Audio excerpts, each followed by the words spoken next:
Hello everyone, welcome again on the learning platform of Super Diamond Knowledge.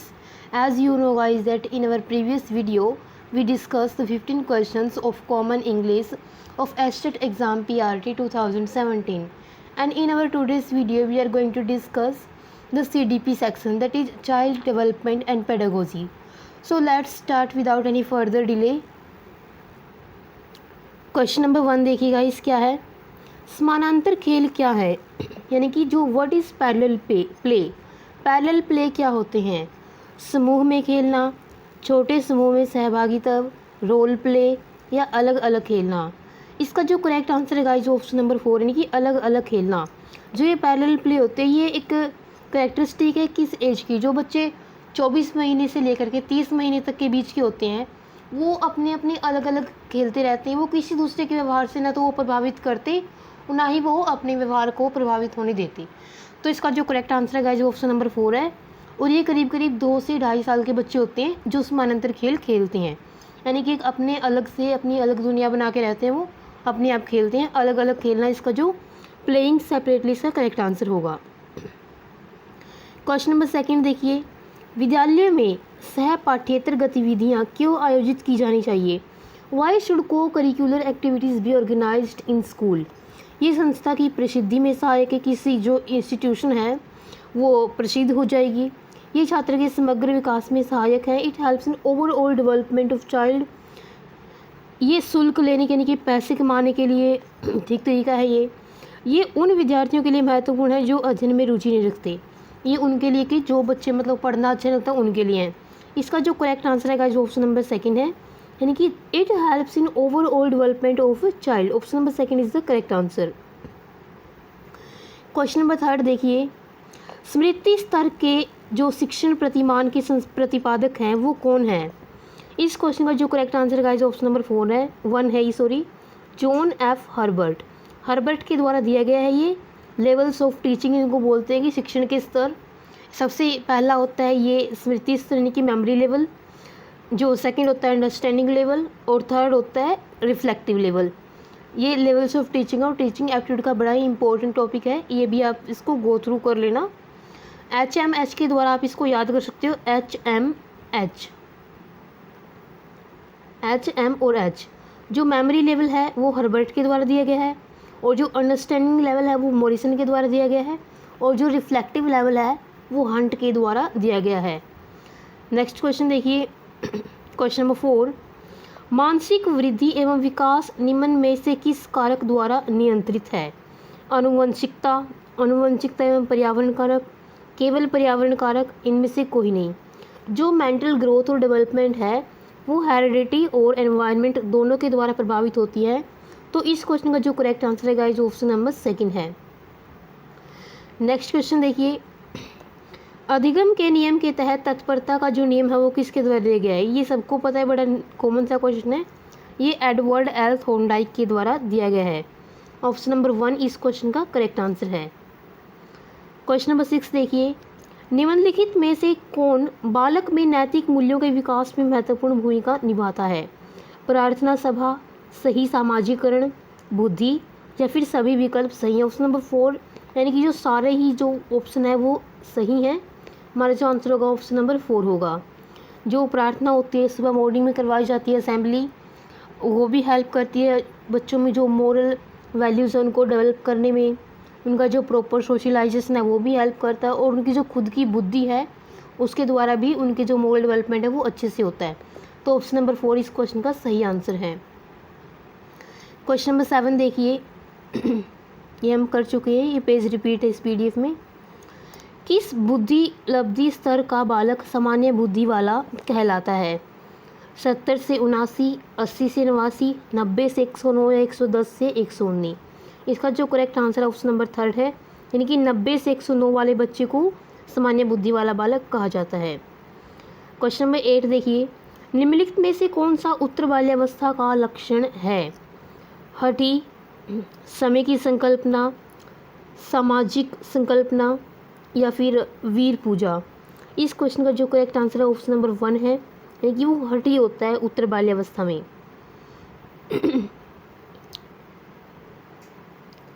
वैसे guys जो ये question number 8 है, question number 8 का जो करेक्ट आंसर होगा गाइस वो सामाजिक संकल्पना होगी। जो ये है वो टीनेज में जाकर के आती है, और वीर पूजा वाली भी। तो इस क्वेश्चन का जो करेक्ट आंसर उस नंबर 3 रहेगा। नेक्स्ट क्वेश्चन देखिए, शिक्षार्थी की अभिरुचि एवं अभिक्षमता के बारे में वैध एवं विश्वसनीय निष्कर्ष पर पहुंचने की विधि कौन सी है? यानी कि जो बिल्कुल इसको हम रिलायबल मान सकते हैं कि बिल्कुल सही विधि है, वो कौन सी है? वस्तुनिष्ठ प्रेक्षण विधि, अंतर्निरीक्षण, प्रयोगात्मक, या सभी विकल्प सही हैं? इसका जो करेक्ट आंसर है वो ऑप्शन नंबर 1 है। यानी कि जो ऑब्जेक्टिव ऑब्जर्वेशन मेथड है उसको हम रिलायबल मान सकते हैं। इसमें हम किसी भी बच्चे का जो व्यक्तित्व और उसकी जो अभिरुचि क्षमता है उसको हम अच्छे से जान सकते हैं, सबसे रिलायबल है। तो ऑप्शन नंबर 1 इस क्वेश्चन का करेक्ट आंसर है। क्वेश्चन नंबर 10 देखिए, निम्नलिखित में से कौन सा लक्षण अंतर्मुखी व्यक्तित्व का नहीं है? आत्म केंद्रित बिल्कुल यही होता है, रूढ़िवादी भी होता है, दब्बू भी होता है, लेकिन वो सोशलाइज नहीं होता, सोशलिटी नहीं होती उसके अंदर, सामाजिकता नहीं होती है। जो इंट्रोवर्ट पर्सनैलिटी का व्यक्ति होता है। इंट्रोवर्ट कौन होते हैं? जो अपनी खुद की दुनिया में खोए रहते हैं, अपनी जो बातें हैं वो दूसरों के साथ शेयर नहीं करते। अंतर्मुखी व्यक्तित्व के व्यक्ति वो होते हैं। तो आत्म केंद्रित भी होते हैं, वो रूढ़िवादी भी होते हैं, और सबमिसिव यानी कि दब्बू भी होते हैं। बट सोशलिटी जो एक कैरेक्टरिस्टिक है वो एक्सट्रोवर्ट पर्सनैलिटी वाले व्यक्ति की है। तो ऑप्शन नंबर 3 इस क्वेश्चन का राइट आंसर है। क्वेश्चन नंबर 11 देखिए, निम्नलिखित में से कौन सा कथन सही नहीं है? वृद्धि एवं विकास दो अलग आयाम हैं। वृद्धि जीवन पर्यंत चलती है। वृद्धि विकास की प्रक्रिया का ही एक भाग है। विकास सतत प्रक्रिया है। इस क्वेश्चन का जो करेक्ट आंसर है गाइस ऑप्शन नंबर 2 है। ये वाली स्टेटमेंट सही नहीं है। वृद्धि एक जो निश्चित टाइम पीरियड है वहाँ पर जाकर के रुक जाती है।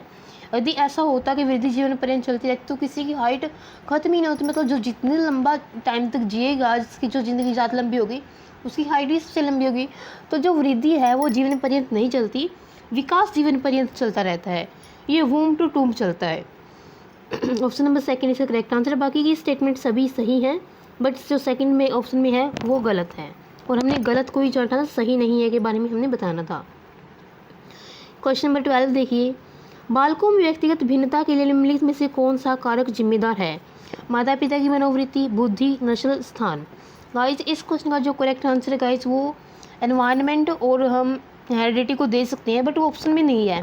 तो उस साल इस क्वेश्चन के लिए ग्रेस मार्क प्रोवाइड किया गया था। इस क्वेश्चन को स्टार प्रोवाइड किया गया था कि सभी बच्चों को इसके लिए एक मार्क दिया गया था। नेक्स्ट क्वेश्चन है कि क्वेश्चन नंबर 13, निम्नलिखित में से कौन सा कथन सही है? परिपक्वता में अभ्यास का महत्व होता है। परिपक्वन एक शारीरिक क्रिया है। परिपक्वता मृत्यु पर्यंत चलती है। परिपक्वता में केवल मात्रात्मक बदलाव सम्मिलित है। बिल्कुल गलत। इसमें जो विकास भी होता है बच्चे का, गुणात्मक भी होता है। ये जो परिपक्वता होती है सिर्फ मात्रा के रूप में उसको मेजर नहीं कर सकते हम। ये मृत्यु पर्यंत चलती है, ये भी स्टेटमेंट गलत है। इस क्वेश्चन का जो करेक्ट आंसर है वो ऑप्शन नंबर 2 है, यानी कि एक शारीरिक प्रक्रिया है। इसके लिए हमको किसी प्रैक्टिस की ज़रूरत नहीं होती। क्वेश्चन नंबर 14 देखिए, वह गत्यात्मक बल जो बालक के व्यवहार को ऊर्जा देता है, वह सीखने की क्रिया करता है, वह कौन सा है? लक्ष्य, प्रबल प्रेरणा, या अवरोध। सभी विकल्प सही हैं। जो उसके सीखने की क्रिया करता है, उसको जो बल देता है वो होती है प्रबल प्रेरणा, यानी कि ड्राइव। ऑप्शन नंबर 2 इस क्वेश्चन का करेक्ट आंसर है। जब बालक सीखने के लिए प्रेरित होगा तो वो अच्छे से सीखेगा। निम्नलिखित में से कौन सी शिक्षण व्यू रचना, संज्ञानात्मक, भावात्मक एवं मनोगत्यात्मक पक्षों के तहत अधिगम उद्देश्यों को पूरा करती है? व्याख्यान, समूह चर्चा, भूमिका निर्वहन, या अभिक्रमित अनुदेशन। इसका जो सबसे अप्रोप्रिएट आंसर होगा ऑप्शन नंबर 3 होगा, इनकी भूमिका निर्वहन, यानी कि रोल प्लेइंग। इसमें जो बच्चे का संज्ञानात्मक विकास भी होगा, उसके पक्ष को भी इन्वॉल्व किया जाएगा, और उसके जो अफेक्टिव डोमेन है उसको भी, और उसका जो साइकोमोटर है उसको भी। तो ऑप्शन नंबर 3 इस क्वेश्चन का करेक्ट आंसर है। अगला क्वेश्चन देखिए, क्वेश्चन नंबर 16, पुनर्बलन निम्नलिखित में से किस प्रक्रिया का भाग है? शिक्षण का, अधिगम का, या फिर अनुदेशन का? इस क्वेश्चन का जो करेक्ट आंसर है ऑप्शन नंबर 2 यानी कि एक अधिगम का भाग है पुनर्बलन।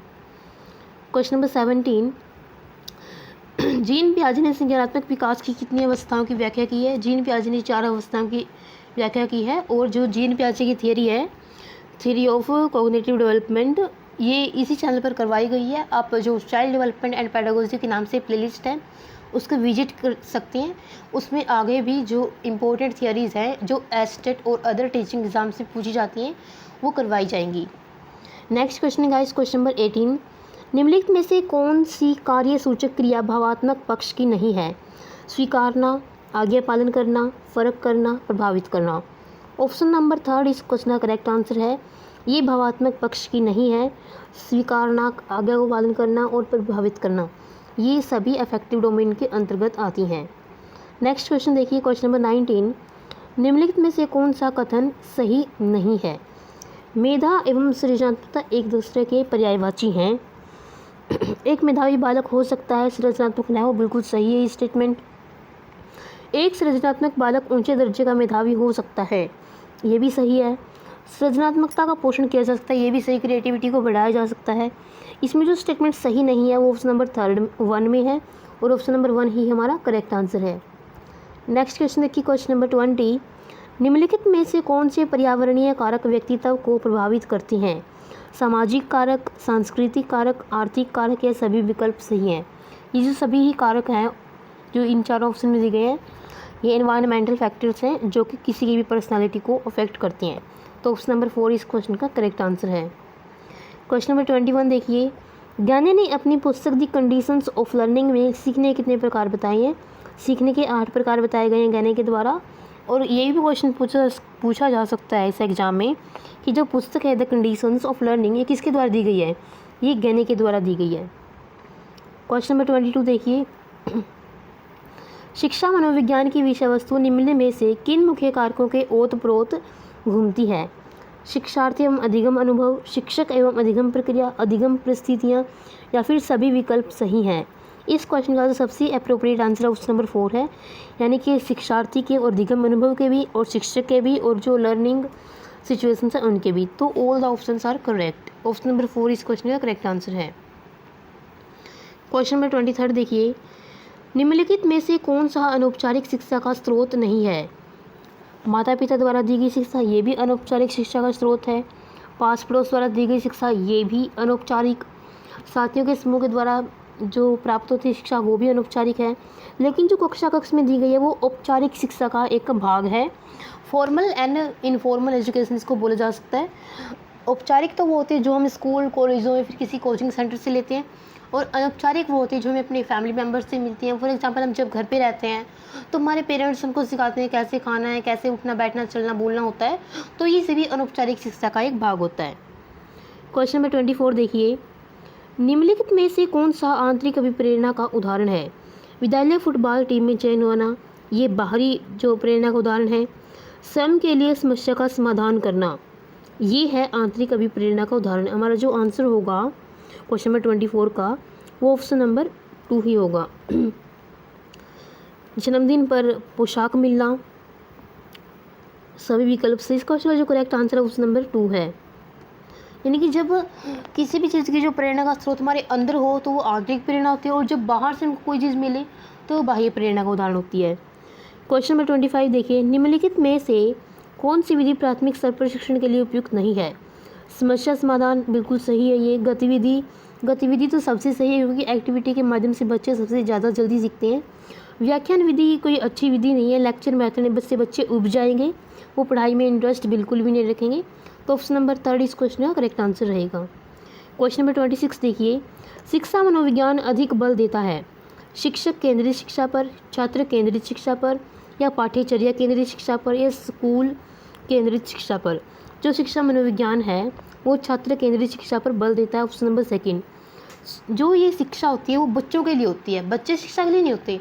तो जो शिक्षा मनोविज्ञान है वो छात्र केंद्रित शिक्षा पर बल देता है।